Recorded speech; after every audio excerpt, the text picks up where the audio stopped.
Hello guys, I hope you've been doing good. I hope you had an amazing week. You're watching Movie Review. I'm your host Kaneki and this show is sponsored by Nizamplaki E. Stay tuned.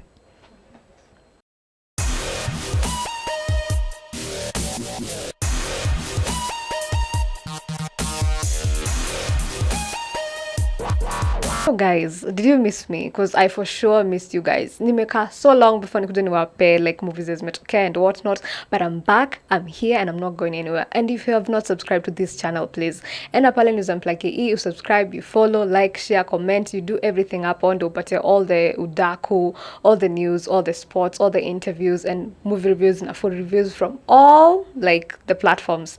So the movies I'll be reviewing today, kutakuwa na yenye kuna crime kidogo, kuna murder, kuna mystery, kuna animation, kuna horror, kuna thriller. So stay tuned, msiende mahali. On the first movie I'll be talking about inaitwa Barbie. It was released in 2023 and it was directed by Greta Gerwig. So here in Barbie, see ulikuwa na okay, wenye ni ma rich kids of course. So mlikuwa mnacheza na tule tu Barbie dolls. So this movie is based on the like Barbie doll movie. So when nilisikia Barbie niko like, let me wait and see. Is it about dolls from the like animation series nimeona ya Barbie? Is it about something else? I was like interested to know like what's happening there. Then from the introduction, like from the intro in the movie, I was like, wow, this is something different I was not expecting. Now in this movie kulikuwa na a lot of like referencing different movies.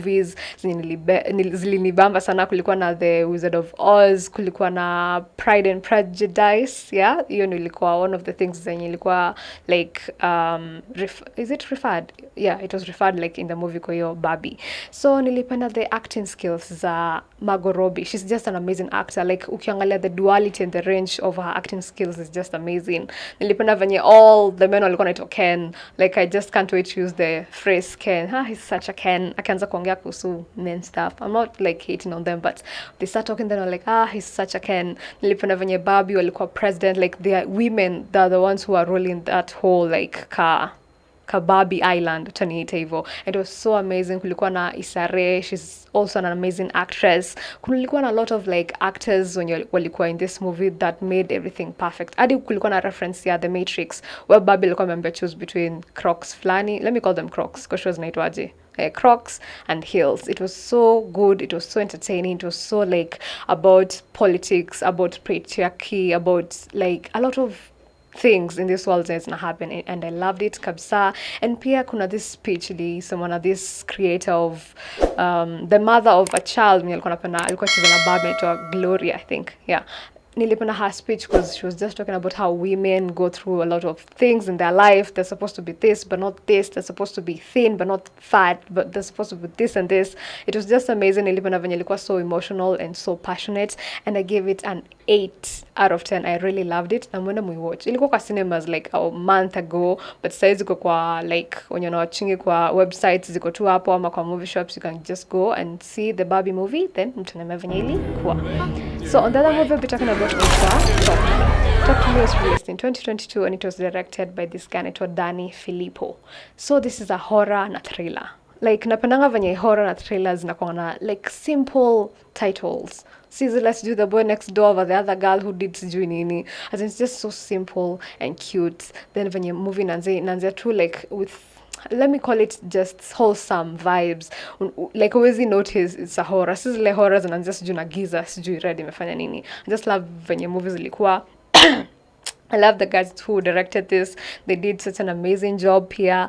Na nilipenda like the whole plot na background of this story. Unaona zile horror movies zenye si zile za kushtua sijui kitu na kufanya nini. Napenda zile like zinakuonyesha like maybe these things actually happen. Like this hand ilikuanga like let me call it, I would say it's a carving, but just hand. I think it was made out of stone. Ikona all of these writings. But then when you like touch it and hold it and tell it, talk to me, sijui I let you in, unaona different on it. Now say, talk to me.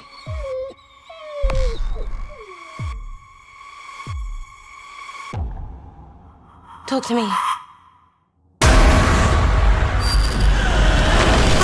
ghost. It was so creepy and so fun at the same time. Napenda hiyo like thrilling effect ama thrilling feeling ya ikiwa in a party like siwezi fanya anything kama hiyo because you just know what's about to go down. Then in this movie kitu ilikuwa nanibo, the main actress she was a black girl. I'm a black woman. Like mimi knowing black people wakiona anything that is not supposed to be there, anything weird, unafaa kukimbia. But this girl was like, let me do it once, let me do it twice, let me do it thrice. I was like, girl, unatuangusha sisi black people, because this is some white people things. Like that is what white people do. Like they're on a chill kidogo, let's go explore the cave. Like they are the type of people to say some things coming up. But seeing a black person anaona something creepy, then they're like, tubaki tu hapa tuone kama like creepy stuff itaendelea, ma phenomenal paranormal stuff itaendelea.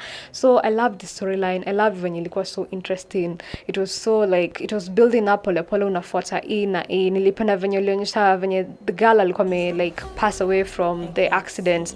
Like haikukuonyesha right away. It was for you to like to figure out she's passed away, so she's become a ghost. Like venye alikuwa nasalimiana mkono samikuwa one of the ghosts. It was so interesting. It was so creative and it was so creepy, and I loved it, and I give it a 7 out of 10. So on the other movie we'll be talking about inaitwa A Time Called You. So this movie is it's not even a movie, it's a series. It's a K-drama. It was released in 2023 and it was directed by Kim Do-gun. So this movie revolve around time traveling, about mystery, about romance. And first, from seeing the like title of the movie, like, oh, let me see how interesting this is, because the more K-dramas you watch, I'm not saying this because I'm a K-drama fan, like the more K-dramas you watch, the more interesting they become. Like stories go different. No hate to these operas na kwa Citizen, no hate to them, but no, the storyline it's still the same. The only thing on a change ni the actresses ama the place in your act. It's just so like it's so obvious. It's so obvious. But I love when K-dramas are so different, like who's Joe, what's happening.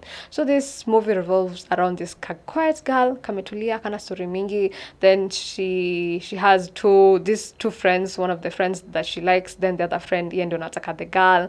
Like kulikuwa na love triangle hapo. But then after listening to this, like let me call it a cassette tape. Is it a cassette? Yeah, kusikiza.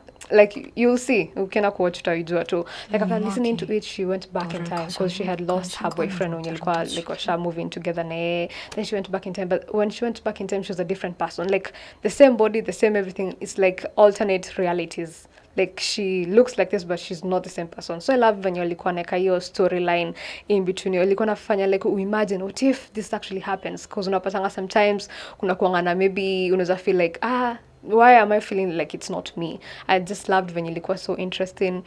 Plus K-drama is so romantic and so cute, so I just loved it. Then the aesthetic of the whole series, it was so good, it was so wholesome. Like when you watch the cinematography of the movie, it was so like ushaona kitu mzuri unafurahia roho. Yes, it was just so good. The colors, the view, the acting, the everything, it was just so nice and it was so amazing, and I loved it, and I give it a 7 out of 10. Na mnafaa kwenda mwenda watch, then you tell me about it.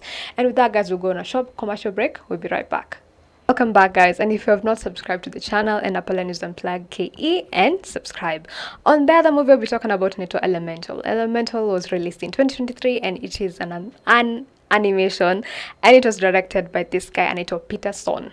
So Elemental, what do you think about it? Ukisikia jina Elemental, elements like kuna air, kuna wind, kuna fire, kuna I think ni hizo tu. Okay, hizo ndo mimi najua, mimi sijui kama najua zingine.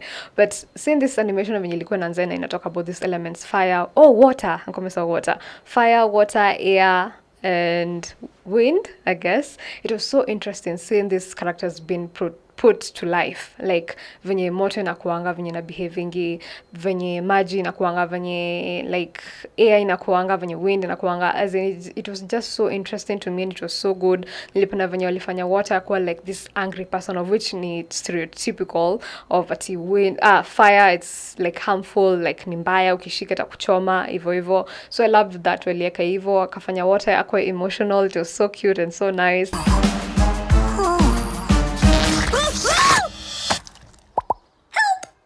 Wakafanya kwa like I can't like just usiniongelesha, don't do anything to me, usifanye nini, like ule mtu sasi kabisa, because without air you can't have anything, honestly.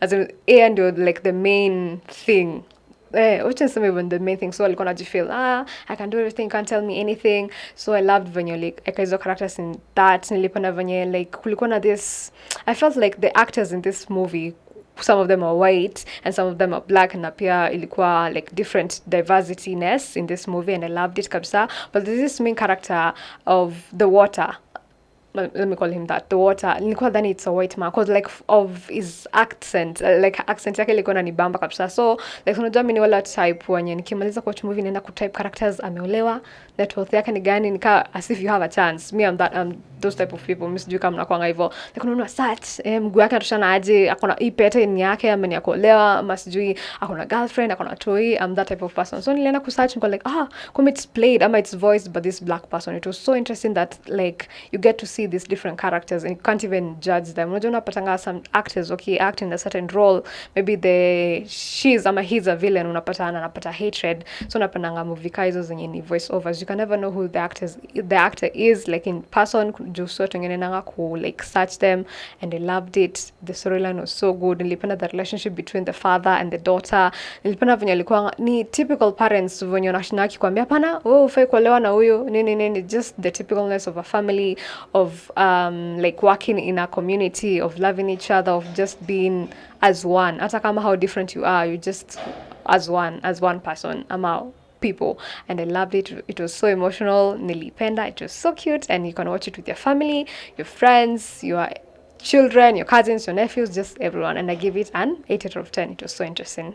On the other movie I'll be talking about into crime, not a movie, any series. On the other series I'll be talking about into Crime and Justice. It was released in 2021 and it was directed by Alan Sparling in Naongea Kuhusu season 1. Crime and Justice, one of the main actors ni Sarah Hassan. Knowing Sarah Hassan unajua movie lazima tuibambe. She's just an amazing actress and she does it so well. Like anachukua the role, like the character as herself. It was so interesting. We don't have another lead. It was one of the Kenyan series zenye go so like raw, like shows you the emotions, shows you like how fichi. Unajua unapatanga kitu kama Becky, you can never see them make out. Wanaenda tu kutouch lips, then kidogo clip imekatwa. Like we already know what they're about to do, guys. Don't hide it from us. But nilivyoona venye Crime and Justice, it was so raw. It was so like, it's filled with so much emotion, so much good acting. The cinematography was so nice. The storyline venye unaenda kutafuta cause bado tu ni mystery from this story to this other story venye zina like shikana hivi, the pacing of the movies, of the storyline, of the actor, it was so good. Like nilifeel ni kama na watch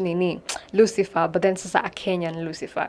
And then napenda venye Kenyan film industry zinaendelea tu ku like rise up in whatever they're doing, and it was such an amazing and interesting thing and series that I watched, and I give it an 8 out of 10. Mnafaa mwenda mwatch na support Kenyan film actors ama film industry because they're doing such an amazing job, and kudos guys. Another movie we'll be talking about is Coraline. It was released in 2009 and it was directed by Henry Selick. So this movie was adapted from a book named Coraline. So a movie of which is an animation appear needs stop motion. When I say stop motion, I mean is every like thing ama every figure was made handmade, na every like unaona venye anaweza songesha hivi one shot, another one shot. So you can imagine how many shots it took to make a whole movie. That was just an amazing thing they did. The director when yalitengeneza those Coraline dolls. Now from my research nilikuja realize that they used 24 identical Coraline dolls to make this whole movie. Like walikuwa nasema venye wanatoa maybe wanainua kasweta ama ka t-shirt yenye yako nayo, then anaweka chini, taking those shots, then they put them together, ndio onekana as if like she's breathing. It was so creative and so amazing. Nojua it took like 3 to 4 months to make that one single doll. I love the storyline. Nilipenda venye like behind the whole movie ilikuwa like just never be ukisikia guts zako zinakwambia hivi, and if something seems too good, just don't go there, please. Just follow your guts. Nilipenda venye movie ilikuwa hivyo. Nilipenda venye like the bad mother seemed to be perfect from like Coraline's real mother. Alikuwa anambia everything she wants, like all the food she eats, and kumbe she like used to kidnap babies then eat them. It was so creepy. Like okay, get into detail in watching the Coraline, like unapata so many creepy details in this thing. Unashanga mbona nilikuwa nimemiss you, because the more you watch it, the more you notice something new that you didn't notice before. Because hata movie kianzia unaona like claws kichukua katoi flani kenye like kameshonwa kakimrarua, but then ukiangalia tools zenye zinamkatakata and doing the surgery on her, like nizo tools za when someone like passes away, that's what they use in the morgue and mortuary. Like it was so creepy that she ate children. And Coraline, I took sure if she like escaped the fantasy world, ama like she's still there. Like I'm waiting to see like if kutakuwa na Coraline 2, nione like how it went, ama nifanye more investigation jue like what happened. And I really loved it. And mnafahamu we watch na like family, but also like wasifikiria sana your story because inaweza kuwa so creepy to them. But it was so interesting. Like if you have that like sharp mind and like to notice these things, it was so good. And you guys should go and watch it, and it was so amazing. And now the last movie I'll be talking about in it was Blue Beetle. It was released in 2023 and it was directed by Angel Manuel. Yeah, Angel Manuel. So Blue Beetle, mi nilikuwa nimeona from the trailers, ilikuwa imenichocha like ukianza kuwatch hii ukiwa pale kwa cinema zitakubamba like from the like music they choose from the like trailer venye walieka like unajua tu marketing venye nakuanga like inakuchocha, then unaenda pale kuwatch movie unashangaa like what is this man, what is this, like I have wasted my time watching Blue Beetle because it was not good at all. Like nilikuwa nafanya Blue Beetle like the main character like akuwe so much like Tom Holland, like unajua Spider-Man's Tom Holland, like character yake kuna venye ako fun, ako goofy, ako weird, ako like antisocial, but then at the same time ako too point, because I was like why are you forcing these things? Don't make it look as if it's like a Marvel movie, because in your DC obviously, like don't make it be like a Marvel movie. Then ulikuwa napata sister yake ni stereotypical pia, as in it was so obvious that one of the uncles ndo alikuwa the weird one uncle, like yeye ndo anafaa kuwa fun in this like whole movie single time. But the two zime capture like my attention ni Loki na The Exorcist. Mnaenda muwatch trailer zake, then mkuja mniambia like if ziliwabamba ama you're excited to watch them. And that is all I had for you guys today. Don't forget to follow, like, share, subscribe to all our social media platforms at Nizamtla.ke. Bye! See you next time!